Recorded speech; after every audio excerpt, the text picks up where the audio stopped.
Welcome to the Shema Podcast, the podcast for the perplexed, where Torah insights, intertwined through personal stories, as well as interviews with leading Torah scholars, demonstrate the empowering qualities of Torah and mitzvot. Now to the show.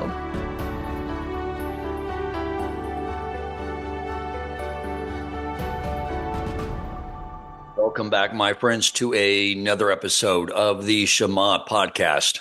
Before we get into the episode, I want to share with you that at the encouragement of many, I have started recording video. This is new for me. I avoided it because the editing is much more complex. And quite frankly, the only way to do it is to avoid editing by thinking before I speak, something I get in reverse order quite often. So that means in order to take on this new endeavor of recording video, it will mean I need to do such. I think this will help me out in my marriage because quite often, after 6 years of just doing audio and being able to edit out what I wish I had not said, I find myself in conversations with my wife to where I'll say something and then by looking at her expression, realizing that what I had said is something I wish I had not said, I'll tell her, hey, you know what? Just edit out those last few sentences. And she'll say, Dan, this isn't a podcast. This is life. You can't do that. It's already been said. So I think this will help me out in all areas of my life. So to find these podcasts in video on YouTube, go to YouTube, search for Shema Podcast Show, and click the subscribe button. Now, the ideas I want to share today as we are less than a week away from Pesach. My goal is to do another one discussing ideas around the Haggadah. But I wanted to first discuss exile. We need to be clear on what is exile and why is it necessary for creation. And as an important footnote, if you are new in your religious observance, or if you're not and need a reminder, Pesach is not about reflecting on something that happened over 3,300 years ago. It is about what is happening right now in your life. So we need to understand exile before we can understand redemption, because this is where we all find ourselves today. These are ideas that I was ruminating, contemplating over this last week. I was missing a vital component, and on Shabbos, I came in and grabbed a book by the Baal HaSulam that I had ordered, and I just flipped it open to an essay randomly and started reading. And of course, the missing component of what I was trying to understand was right there. Hashem always provides the solutions to a problem for us before we experience the problem. So I like to always start at the basic building blocks of creation for clarity, so that we can understand how this all applies in the complexity of the world and our lives. One of the things we've discussed on numerous occasions is that the building blocks of creation were the combinations of Hashem's concealment and his revelation. I'm going to give you another way of looking at those two terms. And this is what I learned in the text by the Baal HaSulam. And that is that when Hashem first decided to create another in order to bestow goodness to the other, the first thing he had to create, something that was separate from him, was the desire to receive. Because the desire to receive is not part of who Hashem is. So this was clearly something separate from him. But here is the paradox. In order to come close to Hashem, to receive the goodness, we have to align ourselves to be like Hashem. It is likeness that brings connection. It is difference that brings distance. It's like two people in a relationship. When they love the same thing and hate the same things, that is what brings them closer together. So in order for this other being to be in existence by having a will to receive is the reason why he created these 4 parallel worlds. One is from the area of the Sitra Achra, which is to receive, and the other is from holiness, with the will to bestow. Our body comes from the realm of the Sitra Achra. It is built and designed to have the will to receive, infused with our neshama that has the will to bestow. And through this conflict in this turmoil, that is what rectifies the neshama. And this also explains why an infinite internal creator could not create everything in perfection on day one. He could create the environment, all the other creatures, angelic beings, the animals and insects, the physical world, the heavenly world, all these things he created instantaneously.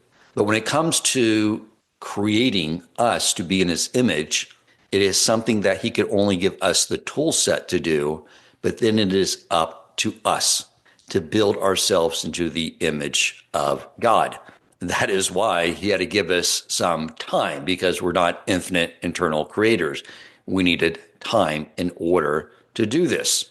The entire Torah is a story, a pattern of exile and redemption. Exile and redemption. And it is in the exile, or another way of using a different term, in his concealment, that is where we can do our work. That is when we are granted the opportunity to let Hashem's light into the world. Now, you hear things like light quite a bit. Let's define that. No one knows how to emit photo beams from their eyes, like Superman. It's like, what does that mean? Well, now we have clarity on that. It means that in the absence of Hashem's revelation, when it's concealed, that we can be in a state of giving, in bestowing goodness. It's hard. After I did the podcast episode with Rebbetzin Freeman, and she talked about the near-death experiences and what they all had in common, Jew and non-Jew, through their life reviews, was the acts of kindness, the way we make other people feel. That was like the spiritual currency. How did you make other people feel? And I'm sure you were like me, very inspired by that. And I went out and really focused on the words I'm using. Am I uplifting those that I'm speaking with? Am I giving them a positive feeling? And I was on a roll with it. And it felt good. I knew what my purpose was. But one morning I woke up with my lower back spasming. If you ever had that before, it's painful. Standing up is painful. Walking is painful. Going up and down the stairs, excruciating.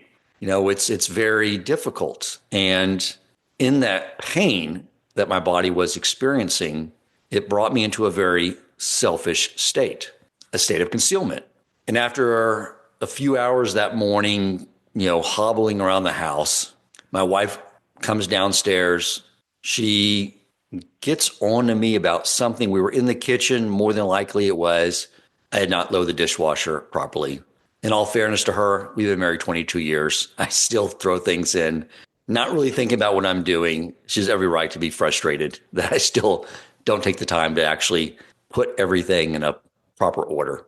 But in that state of pain, I was so selfish, such a selfish state, a state of receiving, that when I wasn't receiving, I spoke to her in a not friendly way. And she looked at me upset, went upstairs. I realized what I had done, and I went upstairs, hobbled upstairs, and I apologized to her. And she said, what's going on with you? Because I had one hand on my lower back and one hand holding the dresser. And I said, my lower back is in great pain right now. And she said, what'd you do to cause that? And I said, I didn't do anything. Hashem did it. And I told her about the episode with Rebbetzin Freeman, what I've been working on. And I said, Hashem just gave me a test. to see if I could, in a state of pain, still respond to the world around me in a state of giving, or whether I'd revert back to a state of receiving. And I said, I didn't pass the test. And she laughed. It's like, no, you did not pass that test. And Hashem wasn't doing that to throw that in my face. He was trying to bring some clarity to me on my potential. That's what he's always trying to do, to show us our potential, what we can grow to, what we can become, really who we are at a spiritual level, but what we need to bring out into this world. And what forges us to be in his image is when we have that resistance to the physical body and the Yetzer Hara that we have to push through.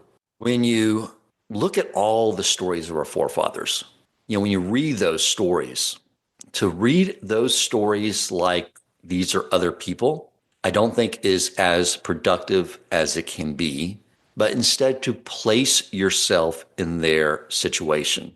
Whenever one of the greats in the Torah make a mistake, it gets amplified, like really amplified to show us that. Like the famous one is Reuven, when he's accused of committing adultery with one of his father Yaakov's other wives. And then when you read that, you're like, what? But then you read the commentary in the Midrash, Oral Torah, those sources, like, no, he didn't sleep with his stepmother. No, he moved her bed and he swapped out the beds of his mother with another one.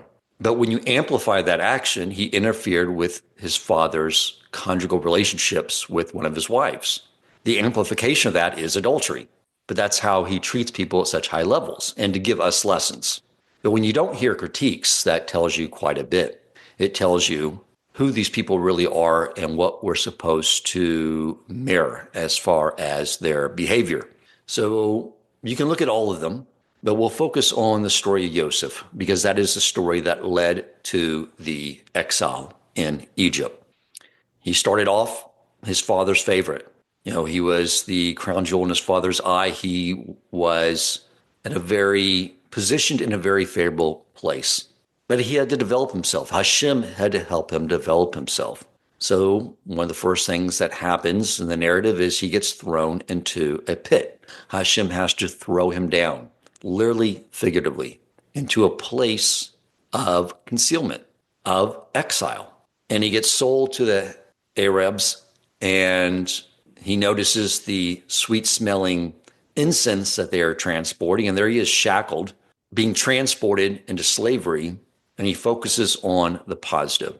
And because he stayed true to who he was, and he showed gratitude to Hashem for every little thing that he could see that Hashem was doing for him, and he knew everything is for the best. Everything Hashem's doing is for the best. He ends up quickly moving into a very prominent position as the head of Potiphar's household. He is now in redemption, but there's much further growth. He has this test with Potiphar's wife, and you have to really contemplate the gravity of this and really what it means. First, the Torah says he was an extremely good-looking, handsome young man. Why is that material? Because people who are very attractive are at risk of becoming arrogant. And when someone becomes arrogant, they think they are entitled to things in this world. They go more into a state of receiving. And it makes people, men especially, more prone to violating the bris milah. To become arrogant is one of the things that leads to a man erring in this area. And Potiphar's wife was very attractive. So if you can just imagine, he's a teenager, a good-looking young man.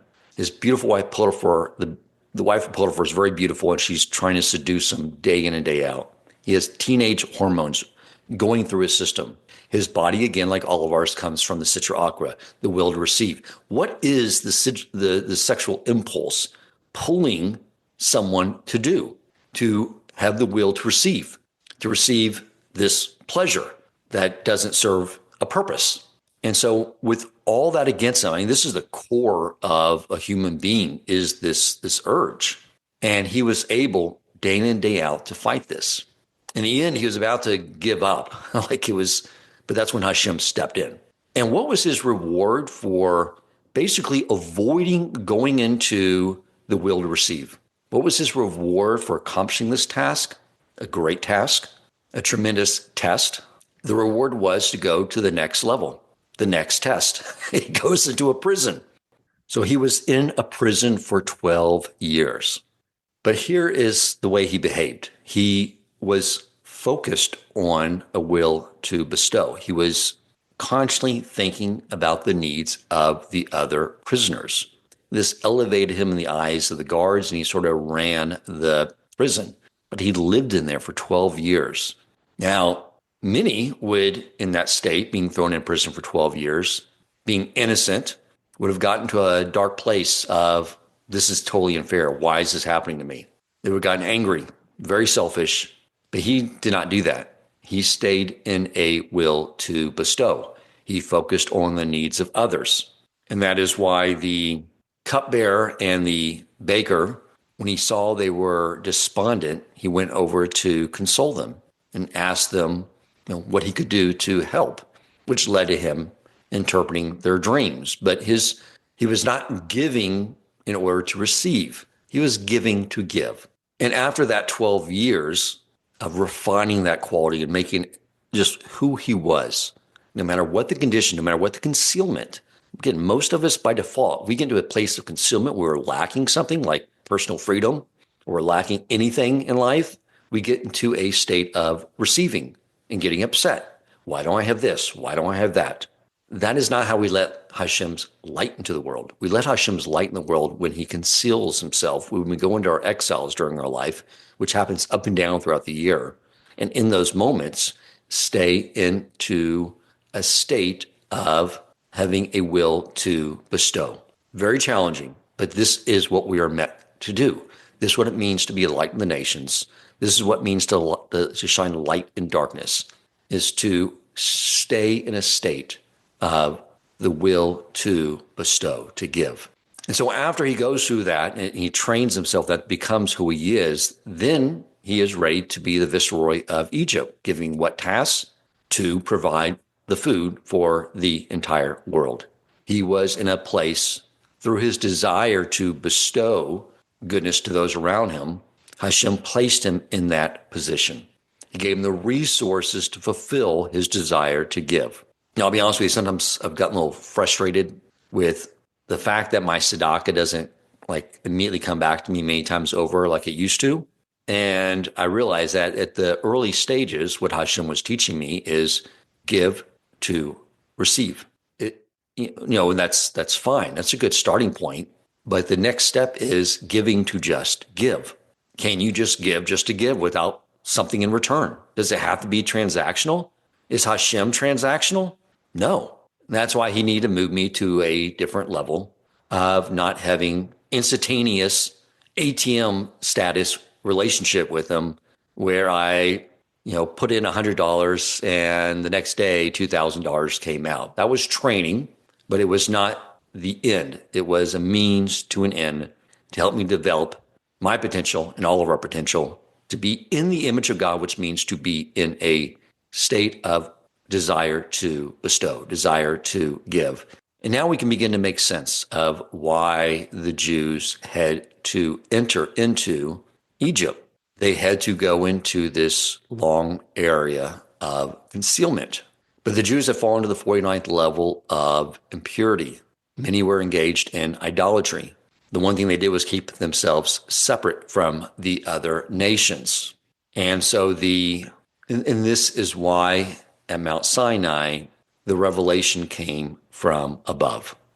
And it's also why the revelation from above, the redemption did not hold. It was not intended to hold because it doesn't hold when it comes from above. That's why the Jewish people could not hear all the mitzvos directly from Hashem.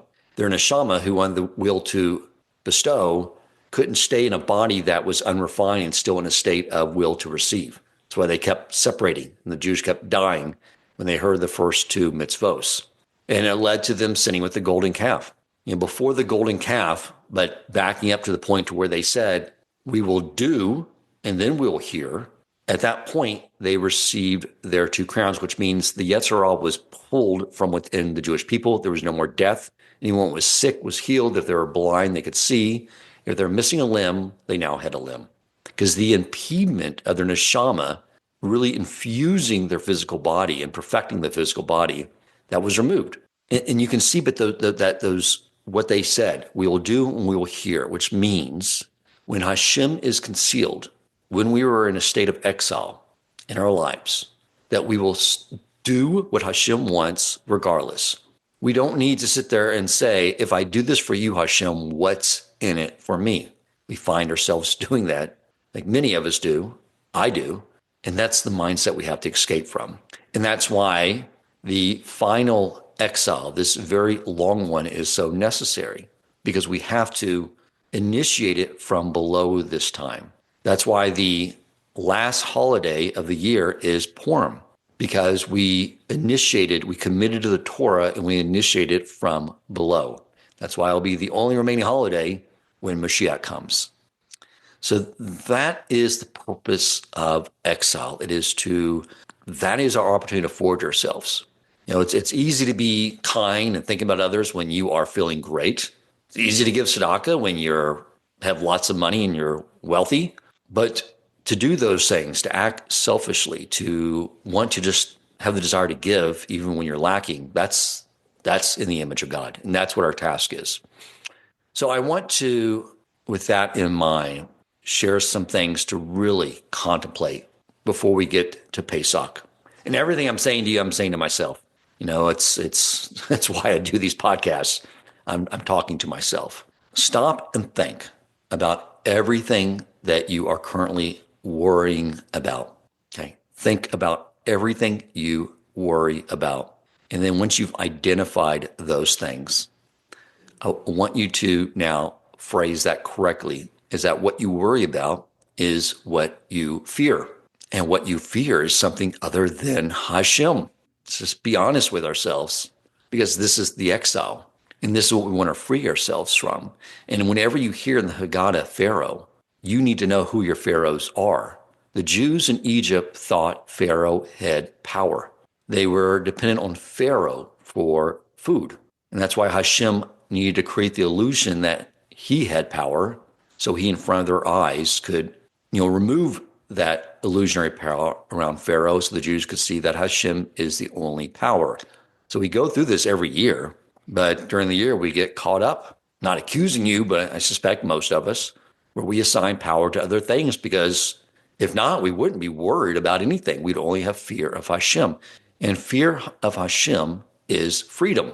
And I want to explain what that means. But again, first, identify who your pharaohs are, who you have assigned power to, so you can remove that and assign all power to its rightful source, which is Hashem. There's another teaching by the Baal HaSulam. I heard this actually from Gadol Finster in his merit. I heard it, and it made me actually go buy that text. So that was sort of the cause and effect of some events that occurred, and how we all, as Jewish people, play off each other, and why it's so helpful for us to share with each other what we learn. But it's the 4 ways we can be stuck in exile. And when I heard this, I put it on a notes section of my phone. I have a little morning thought contemplations to go through to help me get my mind focused for the day. And I kept this one on there. And what the Baal HaSulam says is that, and he lists out the 4 things that can cause someone to be in exile, in Egypt, in Mitzrayim, exile in mental constriction. One is to not understand that Hashem is controlling everything around us. 2 is to not know that Hashem loves us. 3, to suspect that Hashem is mistreating us. And 4 is to not believe in ourselves. So again, when you look at our forefathers, and the reason we have the privilege to be Jews is because of them. And you can use any of their stories, but if you think about like Yokov, he had prophecy. Hashem said, as he was fleeing his home because Esau was out to kill him, Hashem said, I will be with you. I will take care of all your needs. What's the first thing that happens? He runs into Esau's son, who tries to kill him, and he bribes his way out by giving him every last penny he has. So now he's broke. He goes to Laban's home, broke, and now has to work for 7 years to marry Rachel and ends up getting Leah. And you know the rest of the story. He works for another 7 years. All this goes on, but you never hear Yaakov complain and said, Hashem, I thought you said you were going to take care of me. He never complained once because Yaakov knew that Hashem is orchestrating everything, that Hashem loves him, and nothing he's doing is to mistreat him. Think about that story with Yaakov as you go through this year and through life. That is what we're supposed to mirror, because to think otherwise gets us trapped in the mental exile of Mitzrayim. But the fourth one, to believe in yourself. I think a lot of us struggle with that. When I'm talking to others, I want you to imagine, if you're a parent, you can really do this. If you're a mother, you'll be an expert at this exercise. But imagine you're a young child, if they're growing up now. They're a young, adolescent, teenager, and you found out that someone said something hurtful to them. It hurt them really bad. They're crying. Someone made them not believe in themselves, that how special they are, how unique they are, and how that they have such a unique, special purpose in this world. And they're crying and they're upset. And you as a parent, you're hurt. You're hurt to see them hurt. Moms get this. Something happened like that with my daughter when she entered middle school. I think it happens with a lot of girls, especially in the secular world. Probably one of the reasons my daughter wanted to get out of there and go to a Jewish day school. But my wife went mama bear big time. Like I literally had to like keep her from leaving the house. Like she wasn't safe for society. It was like someone said something to hurt her little girl. Now I want you to consider the following. After thinking about the pain that caused you when someone said something hurtful to an innocent little child, many of us are in a verbally abusive relationship. And that verbally abusive relationship is the relationship we have with ourselves. It's like a script for a Lifetime movie. I mean, sometimes I talk to people and they're down and the way they talk about themselves, I'm not good enough for this. I can't do this. I can't find a wife, or I can't, find a job or whatever. And the way they talk about themselves, it's verbally abusive. And I want you to think about how that makes Hashem feel, knowing item number 2, he loves you. It hurts him to not believe in yourself. For one, you can't accomplish what you were set in this world to accomplish, and it hurts him. So if you love Hashem, you have to love yourself and get rid of this verbally abusive relationship you may have with yourself. That's key here. So my friends, I hope those ideas are helpful at getting you ready for Pesach. Understand your exile. You have to go in there knowing, where am I? Who is where? How am I being kept captive? Which, of course, we're doing it to ourselves. It's all mental exile. Who else are you assigning power to? Who else do you fear? That's your Pharaoh when you go in. You are going to liberate yourself and assign all that fear to just fear of Hashem. Why is that freedom? Because of number 2, he loves you. The only one you should fear is the one that loves you more than a parent has ever loved a child by 1,000,000 times. That's freedom. The only one you have to fear is the one that loves you more than anyone that's possible to love someone. That is freedom. To know that everything that's happening, he is doing out of total love, because he knows that you have potential and he needs you to forge yourself into the image of Hashem. And again, how do you do that? That you work towards being in a state of bestowing, of giving. And when does that greatest opportunity to really make that happen for yourself? Is it when time and everything's going great? No. It's when he conceals himself, when you are in a personal exile throughout the year. In that moment, that is your opportunity. That's our opportunity to stay and be in a state of giving. That is when it concretizes us moving in that direction. And then also to love yourself. You're not going to help out anyone in the world by being verbally abusive to yourself. You're unique, you're special, you are a necessary piece of the puzzle of creation. We can never forget that.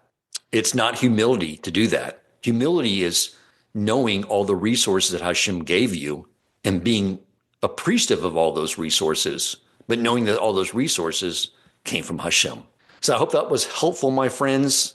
Hopefully, God willing, Later this week, I will share some ideas of the Haggadah, things to contemplate as we move forward into Pesach and we experience our own redemption. Thank you so much for listening. Thank you for listening, and if you enjoyed the episode and found it meaningful, please take a moment to rate, review, and share the podcast. To share feedback, suggest future topics, or ask questions for the host or his guests, you can email him at shemapodcastshow@gmail.com. That is shemapodcastshow@gmail.com, or click the show notes to join the growing WhatsApp community.